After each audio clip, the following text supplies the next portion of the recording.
السلام علیکم. امید دی چې خبره تاسو ټول ته په یو نیو ولاګ کې هرکلی وای ما نو راځي چې نن ولاګ شروع کو.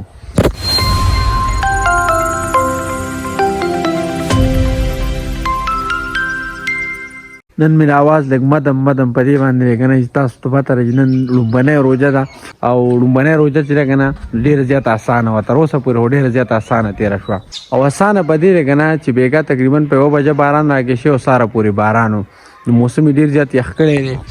دا وینه موسم خپل شي نه باران سره سي ماحول خپل شي دا وینه او ګرمیم نشته او سړزیم نشته موسم ډیر زیات برابر دی روزه په دې وجه باندې ډیر زیات اسانه ده نن او نن تاسو ته پته را نن یو د خوشاله خبره ده او د خوشاله خبره ده څنګه چې دا وینه زمونږ رکور لینټر شوی دی دا وینه تقریبا 2 ورځې مخکې زمونږ لینټر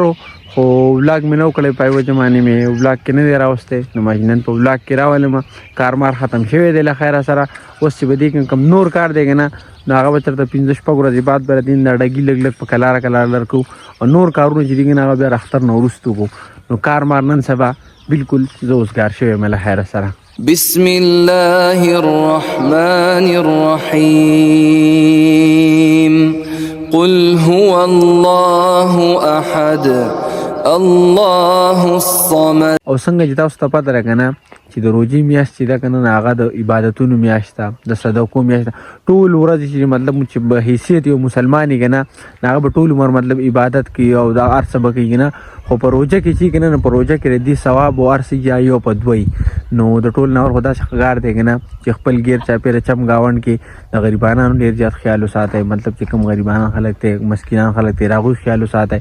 بل خبر ځان د پاره د مور پلار د پاره د ما پیرت دواګانې وکای او په خصوصي توګه زماره پارم دواګانې وکای ان شاء الله زبم تاسو سره پاره دوا کوم.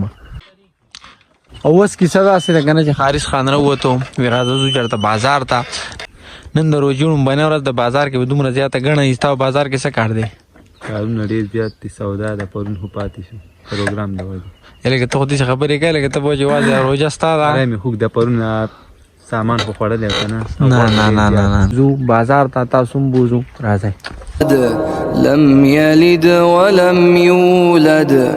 ولم يكن له كفوا احد.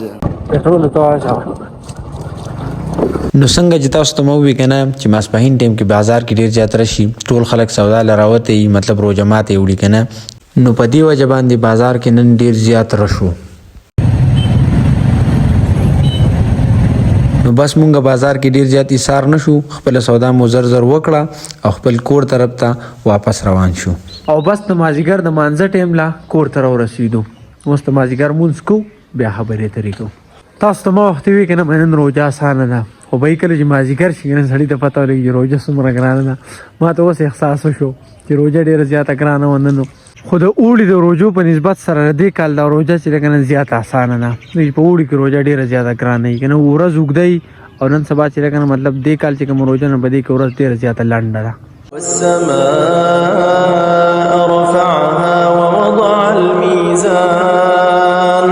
ألا تطغوا في الميزان. او لهر سره اوس په دا ټیم کې روزه ماته وشو او شکل روزه ماته وشي کنه نو سړی سترګې وغړیږي اوس ته موستان مانځه ته ټیم نږدې دی بس تقریبا یو 10-15 منټ پاتې دي نو زو موږ کو تراوی کو او چې بیا راشو کنه نو بیا غب شپ لګو او څنګه چې تاسو ته مو وخت وی کنه چې د روزي د میاشت یا کنه د عبادتونو میاشتا مطلب د ماپیرت میاشتا نو دا سو مطلب زموږه څخه خلک چې کنه هغه تراوی نه کوي نو کوشش کوئ کنه چې تراوی درنه پاتې نشي ځکه چې مطلب موږ په دې عمر کې ونه وګنه بیا بوډاتوب کې عبادت څه مزه نه نو کوشش کوئ تراوی نه پاتې نشي زو تراوی کو چې بیا راشو غب شپ لګو.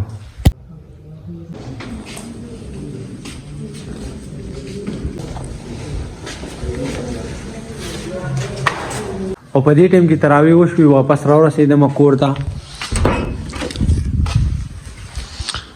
هلکه تاسو تراوی ونه کړی کو 9 بجې دي 9 بجو تراوی ختمېږي نو او نن تاسو ته پته نن 23 مارچ او زما د ولاګینګ چې کنه یو کال پورا شو تقریبا زما 200 نن چې کوم ولاګ کوم غنه 225 نمبر ولاګ دی 365 ورځې په کال کې ما تقریبا په یو کال کې 226 ولاګ وکړو ما خپل لومبنه ولاګ چې کنه نو هغه په 23 مارچ باندې کړی. نن زما ولاګ یو کال پوره شو او په دې یو کال کې تاسو مال ډیر زیاته مینه راکړه، ډیر زیات سپورټ هم راکو. الله مو خات آباد او بریالي لره سره زمونږه، آمین. او زه د خپل نن ورځې بلاګ په دې ځای باندې سر ته رسوم. امید دی نننی بلاګ به ستاسو خوښ شوي. که چېرې خوښ شوي نو لایک کمنټ سبسکرایب ضرور وکړئ او د روان بلاګ پورې اجازت راکړئ. خپل ځان خیال ساتئ، خپل چاپېریال خیال ساتئ. د لوی الله په امان. او یو خبره دا وختي مې درته هم ووي چې د روژې ورځې دي نو ځان ته هم دعا کوئ، خپل مور پلار ته هم دعا کوئ او ما ته هم خامخا دعا کوئ. والسلام.